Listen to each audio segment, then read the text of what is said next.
Cantabria es tierra de montaña, salvaje y desigual, como muchos de sus jardines, espacios vivos, siempre verdes, que atesoran la belleza del desorden.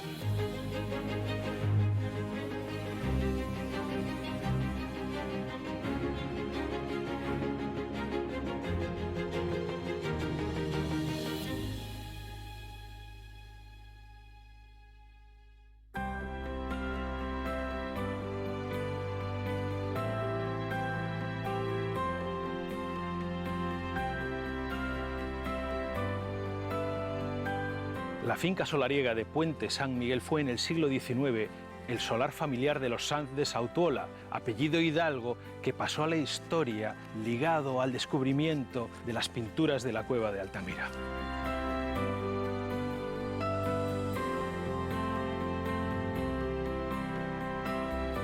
Su descubridor, el naturalista Marcelino Sanz de Sautuola, creó en esta finca un singular jardín donde plantó árboles de muy diversas especies, a los que respetaba y veneraba y a los que dejaba crecer a su antojo. ¿Cómo refleja este jardín el amor y el respeto por la naturaleza de sus creadores? ¿Por qué es el jardín de Puente San Miguel un lugar histórico relevante para la ciencia? ¿Con qué criterio se realizaron las sucesivas ampliaciones que llevaron a la configuración actual del jardín? Hoy conoceremos el jardín histórico de Puente San Miguel, un santuario vegetal en el corazón de Cantabria.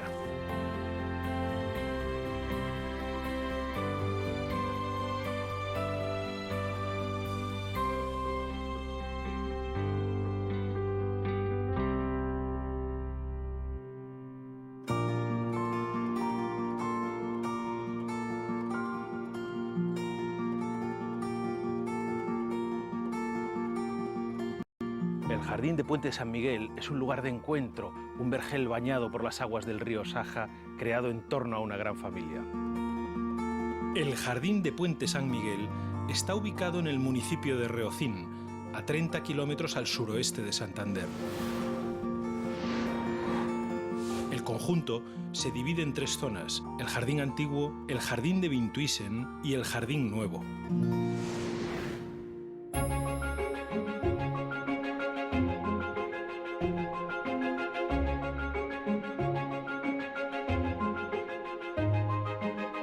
Marcelino Sanz de Sautuola heredó de su padre su pasión por la jardinería, pero sobre todo por los árboles.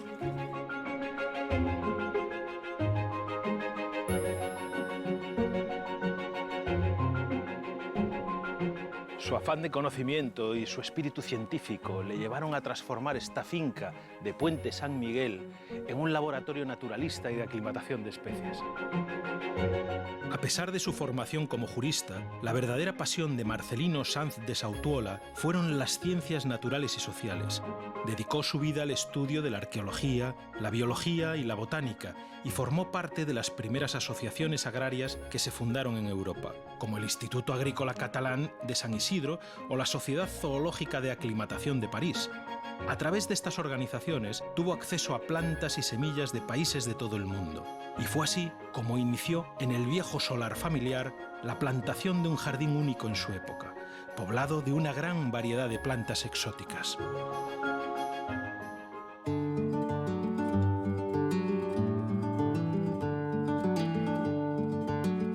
Aunque hay controversia sobre quién introdujo el Eucalyptus globulus en España, muchos se lo atribuyen a Marcelino Sanz de Sautuola. En 1863 plantó 4 plantones de esta especie que venían de la isla de Hierés, al sureste de Francia, pero solo sobrevivió uno hasta 1941, en el que un temporal terrible asoló esta finca y acabó con él. Hoy solo nos queda su recuerdo. Marcelino Sanz de Sautuola quiso aclimatar una nueva especie vegetal en Cantabria, con el objetivo de ofrecer una alternativa que permitiera frenar la deforestación del bosque autóctono, provocada por la intensa actividad industrial en la zona. Las plantaciones de eucalipto de rápido crecimiento y gran aprovechamiento comercial, proliferaron sin control, desplazando los cultivos de encinar y robledal y modificando el paisaje. Hoy en día, el litoral cántabro alberga la mayor superficie forestal de Eucalyptus globulus de toda Europa.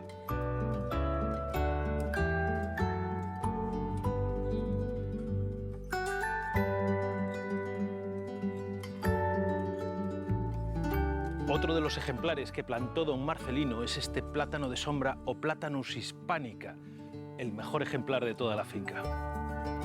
Esta especie es un híbrido entre el plátano oriental y el plátano occidental que se cultiva en España desde finales del siglo XVI.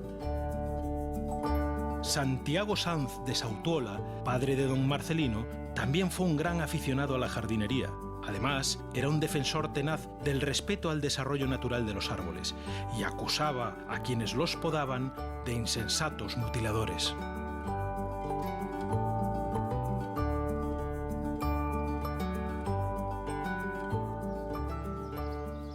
Algunos de los árboles que plantó el padre de don Marcelino todavía se pueden ver en el jardín, como este increíble magnolio o Magnolia grandiflora, que es probablemente uno de los más importantes de toda Europa. Es absolutamente increíble cómo huelen las flores. Vamos a ver qué tal.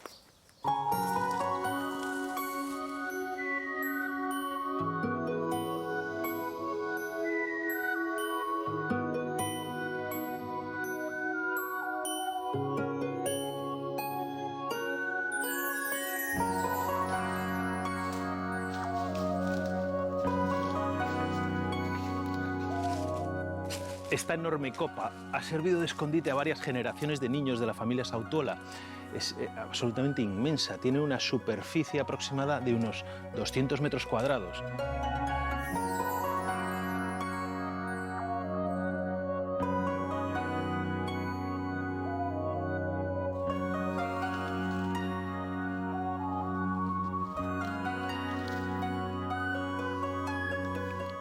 Aquí, en Puente San Miguel, llaman a su magnolia la señora de la casa, pero si hay una figura femenina ligada a la finca, es la de María Sanz de Sautuola.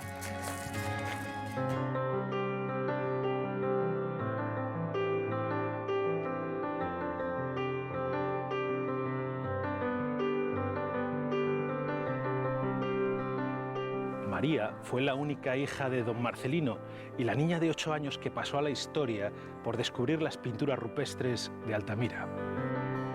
La curiosidad por conocer nuestro pasado es algo intrínseco al ser humano. Marcelino Sanz de Sautuola, investigador nato, sentía un interés especial por todo lo relacionado con las civilizaciones antiguas. Durante años se dedicó con notable éxito a explorar diferentes cuevas de la región, en busca de evidencias materiales que permitieran algún avance en el estudio del origen de nuestra especie. En 1879, en una de esas expediciones de don Marcelino, mientras estaba excavando en el acceso de una de las cuevas, su hija de 8 años se introdujo por un hueco en otra sala. En esa nueva sala, María descubrió lo que hoy se conoce como la Capilla Sistina del arte paleolítico y enseguida se fue corriendo a su padre a decirle: «Papá, papá, mira, unos bueyes pintados».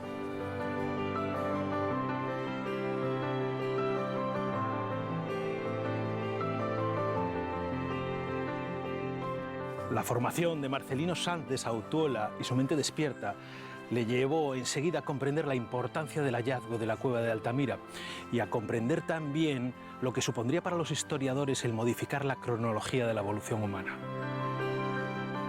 Sin embargo, los grandes científicos de la época, salvo contadas excepciones, lo tacharon de impostor y tuvieron que pasar más de 20 años para que pudieran admitir su error.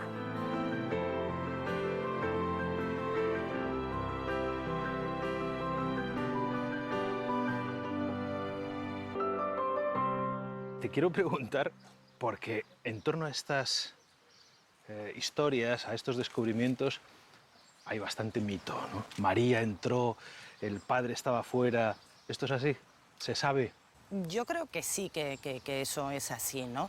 La cueva ya se había descubierto como cueva hacía unos años y de hecho Marcelino Sanz de Sautuola ya había estado dentro de esa cueva pues allá como por 1875 y su hija María pues simplemente se adentró y es verdad que en ese momento la cueva no se había excavado el suelo y debía de ser bastante difícil, había que subir y bajar piedras y demás, cosa que todos pensamos que una niña haría Claro, de mil amores. el padre no, pero ella con la curiosidad pues logró entrar en esa otra sala. Exacto. ¿Qué es lo que encontró en ese momento?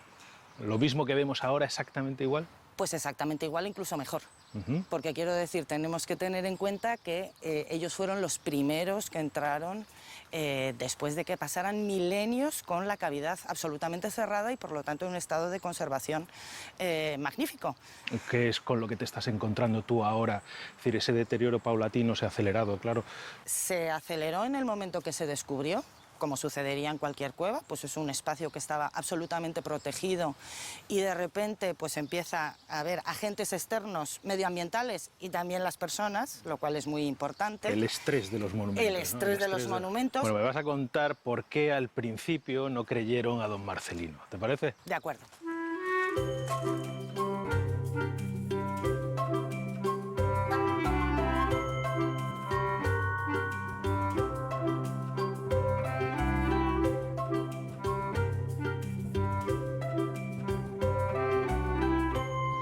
Bueno, entonces era poco creíble en la época, o al menos no le creyeron, ¿no? Cuando encontró o lo anunció. No le creyeron en absoluto. Era el primer sitio con arte rupestre, paleolítico en este caso, que se lanzaba a una humanidad que prácticamente estaba empezando a estudiar el origen de la humanidad. Estamos hablando de 1879, recordemos el origen de las especies, 1859. ¿Pasaron muchos años hasta que de repente se aceptara o no? Pues mira, pasaron tantos años que Marcelino, de hecho, ya había fallecido.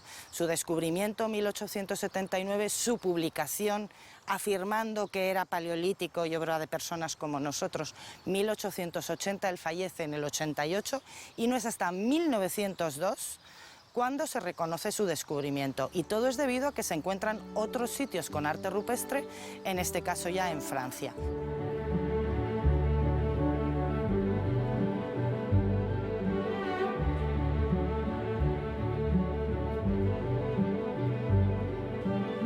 Tras la muerte de Marcelino Sanz de Sautuola, en 1888, su hija María hereda la finca, donde encuentra paz y sosiego entre todos los recuerdos de su padre, al abrigo de los árboles que él plantó.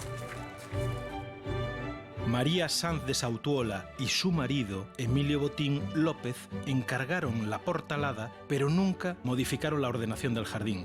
María, que fue madre de 5 hijos, se convirtió en la gran figura matriarcal de la familia, obligada en parte por la temprana muerte de su esposo. Es cierto que el jardín no destaca por sus flores ni por un gran abanico de colores, pero sí es cierto que encontramos una gran variedad de verdes, una gran cantidad de verdes, y si tuviéramos que elegir una flor, sin duda sería el nardo, la flor favorita de María. Se plantaban en macetas, se introducían en el invernadero a principio de año, germinaban y en la primavera las volvían a sacar y las plantaban alrededor de la casa para que impregnaran toda la finca con su aroma dulce. La Polianthes tuberosa, llamada popularmente nardo, azucena o vara de San José, es una planta herbácea bulbosa originaria del centro y sur de México. Se utiliza desde hace siglos en perfumería y en las últimas décadas se ha extendido mucho su uso en medicinas alternativas. En aromaterapia, el nardo es protector de energías y el aceite esencial que se obtiene de sus flores favorece la tranquilidad y el alivio en casos de ansiedad.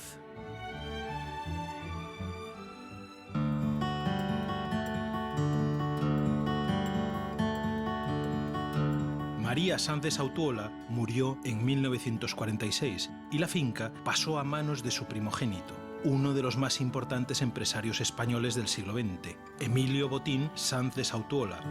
El nuevo dueño de la finca encontró en el solar de sus antepasados el lugar ideal donde disfrutar de su pasión por las plantas y quiso preservar el antiguo jardín que plantó su abuelo, manteniendo viva su filosofía de respeto al desarrollo natural de los árboles. Con Emilio Botín Sanz de Sautuola, el jardín llegó a tener una extensión de 10 hectáreas, 4 veces su tamaño original.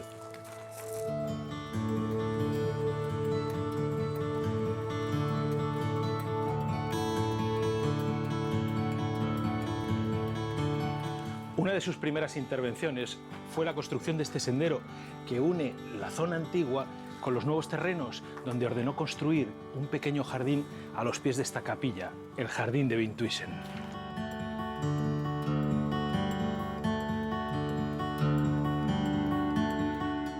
El escritor y periodista Víctor de la Serna, muy amigo de Emilio Botín Sanz de Sautuola, que visitaba mucho este jardín, en algún momento decidió sugerirle a su amigo que encargara este pequeño jardín al pintor y paisajista sevillano Javier de Windtuisen.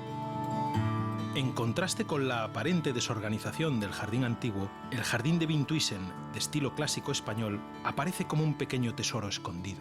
De diseño elegante y ordenado, está distribuido en 4 espacios situados a diferentes niveles, que albergan una mezcla curiosa de elementos paisajísticos y arquitectónicos, como el patio del Impluvio, la Rosaleda o la mesa octogonal de piedra, que imita a la de la casita del Infante del Escorial.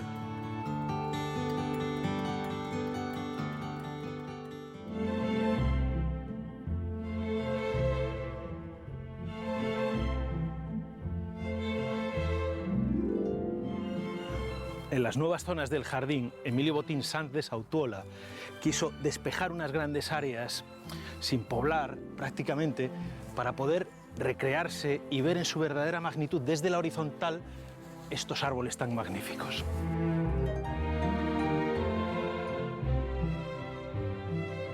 La metasecuoya Glyptos stroboides es la única especie viva de su género que cuenta con otras 3 especies ya extinguidas. Se trata de un árbol ornamental de porte piramidal y tronco recto, cubierto con una fina corteza de tonos verdes y rojos. Fue descubierta en China en 1941 y el ejemplar de Puente San Miguel fue el primero que se aclimató en España. Un árbol como este lo trajo doña Ana, la mujer de Emilio Botín Sanz de Sautuola, en 1956 y lo plantó aquí mismo. Lo trajo metido en una sombrerera de un viaje que hizo a Londres y en esa improvisada maceta trajo el plantón que se sitúa aquí y llegó a crecer muchísimo.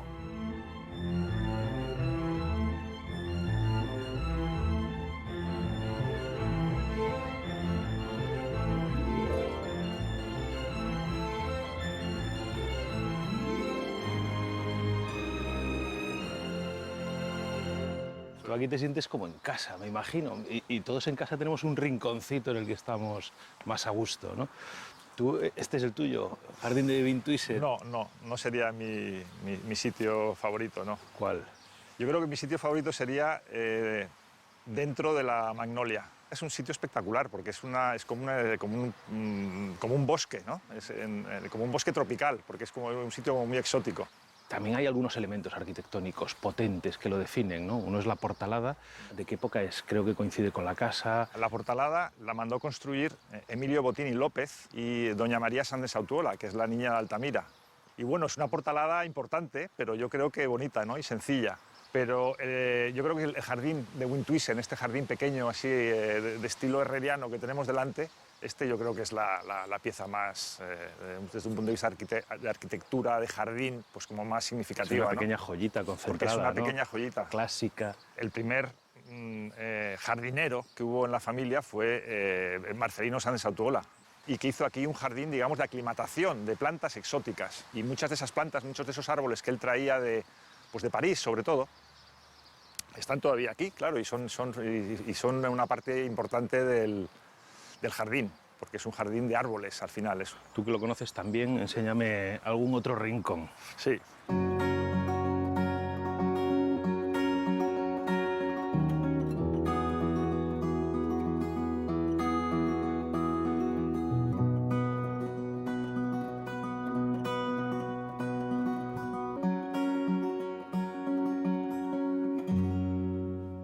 Es un jardín muy coqueto, ¿no? ¿Por qué crees que este es tan especial? Bueno, yo creo que era muy especial para mi abuelo, Emilio Botín Sanz de Sautuola, porque en realidad el jardín es un homenaje a Víctor de la Serna, que era su amigo. De hecho, Víctor de la Serna era amigo de Windtuisen y es el que el que le sugirió a mi abuelo que se lo encargasen a él. Este es un jardín que ha ido, bueno, una finca que ha ido incorporando pequeñas fincas alrededor para irse haciendo más grande, pero una especialmente grande también, que es la Mies de Argudín. Bueno, la Mies de Argudín, hay una parte de la mies que era de la familia. Yo la recuerdo porque se cultivaba lúpulo para hacer cerveza. Nosotros también participábamos recogiendo el lúpulo. Entonces era muy divertido. Íbamos en el remolque del tractor recogiendo las bayas de lúpulo y nos lo pasábamos bomba. Pues nos perdíais una vosotros entre bañaros, sí, esconderos en el árbol, el lúpulo. No, ¿Os bebíais la cerveza también o no? No, eso no. Eso después. Eso hoy en día lo hubiéramos hecho, pero no, en esa época todavía no. Si me invitas a una, nos vamos a... Pues venga, vamos allá. Perfecto.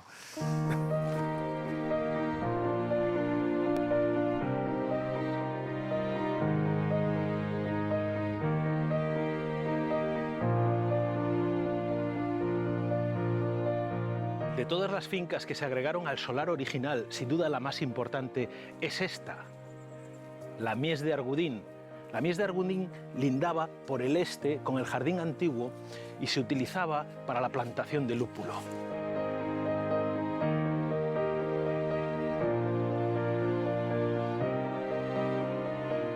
Esta nueva adquisición permitía comunicar la finca con la carretera que une Santillana del Mar con Puente San Miguel, a través de la avenida de Alcornoques. La Mies de Argudín terminó convirtiéndose en el Jardín Nuevo, cuyo diseño es obra de la paisajista Carmen Añón. Su intervención en la avenida de los Alcornoques, que tenía una anchura excesiva, consiguió dotarla de un carácter más íntimo. Para ello, se plantó una alfombra de césped central, bordeada por dos caminos de abelias y rosales blancos, que suavizaron el impacto visual de la avenida. Además, se interrumpió su trazado con una gran rosaleda homenaje a Vintuysen, inspirada en un diseño del paisajista sevillano.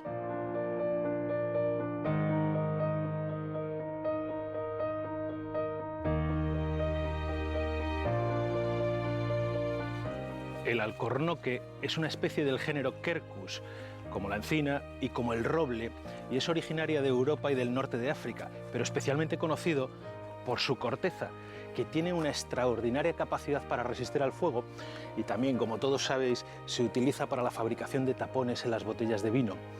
Su extracción se tiene que producir entre 9 y 14 años aproximadamente, porque si no dañamos demasiado el árbol. Hay que procurar no dañar, no perjudicar la capa madre, porque es la que genera toda esta corteza.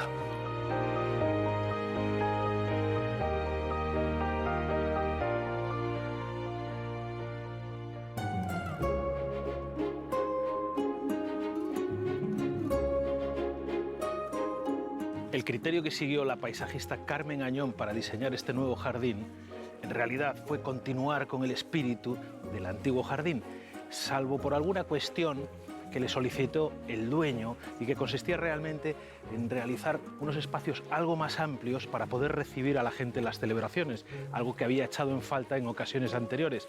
Para eso lo que hizo fue construir este estanque de los espejos. Al final de un sendero que discurre entre setos de laurel, encontramos un espacio verde y sugerente. Se trata de un estanque circular dibujado en una gran superficie de césped, rodeada por columnas de piedra de boñar entre celosías de hierro y grandes láminas de espejo. Un espacio onírico perfumado por jazmines y rosas ladybanks.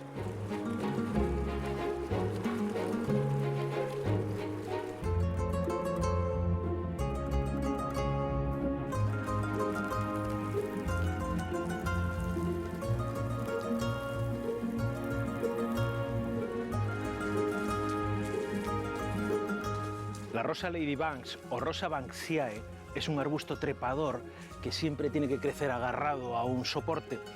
Prácticamente no tiene espinas en su tallo y tiene unas flores amarillas muy pequeñitas que tienen un olor muy parecido al de las violetas. Es curiosísima la historia porque un botánico inglés que realizó un viaje a China que se llamaba Sir Joseph Banks las trajo desde allí y las bautizó con el nombre de su mujer, Lady Banks.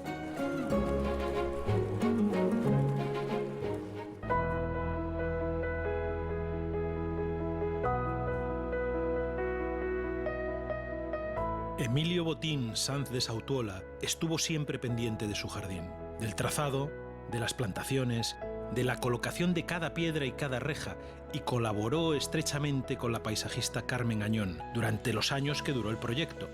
Como dijo un día el encargado del jardín, don Emilio no tiene prisa, con lo que disfruta es con la obra. Este inmenso jardín durante más de 2 siglos ha estado ligado a una familia, pero también ha habido otras personas importantes que se han ocupado de él con sus manos, y a ellos también les pertenece.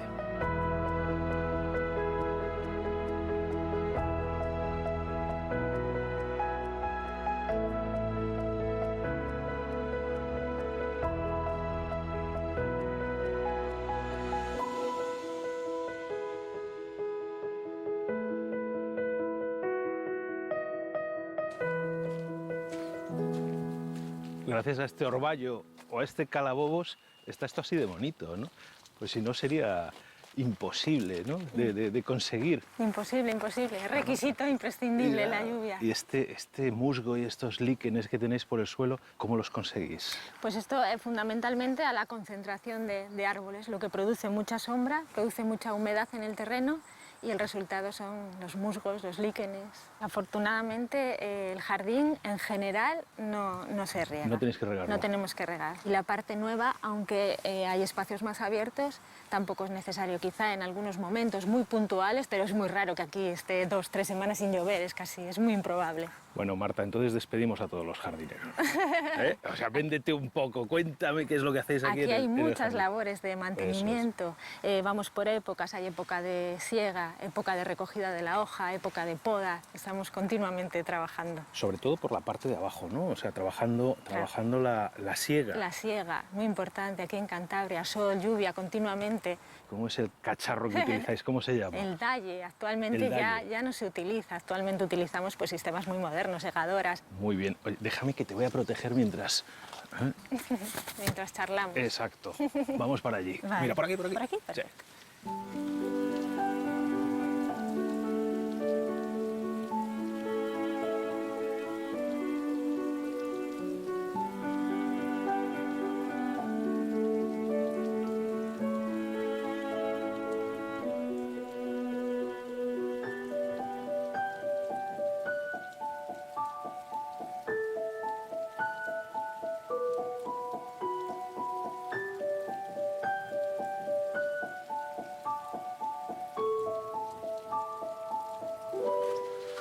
Espera, que yo esto no me lo pierdo.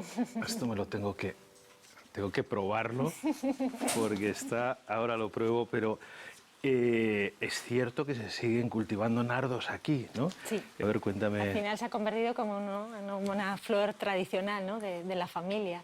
Y sí, en un principio se compraban 600 bulbos y al final hemos acabado haciendo aquí la reproducción y se hace año tras año. ¿Cuáles son esas diferencias que existen entre el jardín nuevo, la antigua Mies de Argudín y el antiguo? Digamos que la parte antigua es el resultado de las personas que han ido viviendo aquí desde su origen en el 15, en el 19 llegó Sautuola, máximo precursor del jardín, y luego las generaciones futuras han continuado, ¿no? con ese legado de Sautuola, y al final ese es el resultado, colocaron los árboles que querían donde querían, y la parte nueva pues al final es algo más preconcebido, es algo más pensado, más diseñado. Bueno, yo creo que ya ha dejado de llover, si te parece vámonos ahora ya sin paraguas. Sin paraguas ya.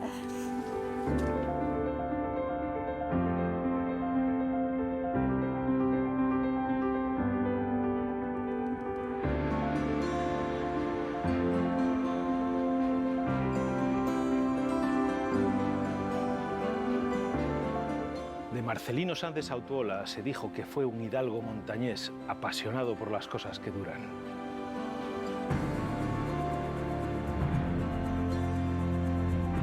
El Jardín Histórico de Puente San Miguel es un lugar ideal para encontrarse con la naturaleza, donde la naturaleza manda y el hombre se muestra como un ser pequeño, de existencia breve, pero capaz de los más grandes descubrimientos.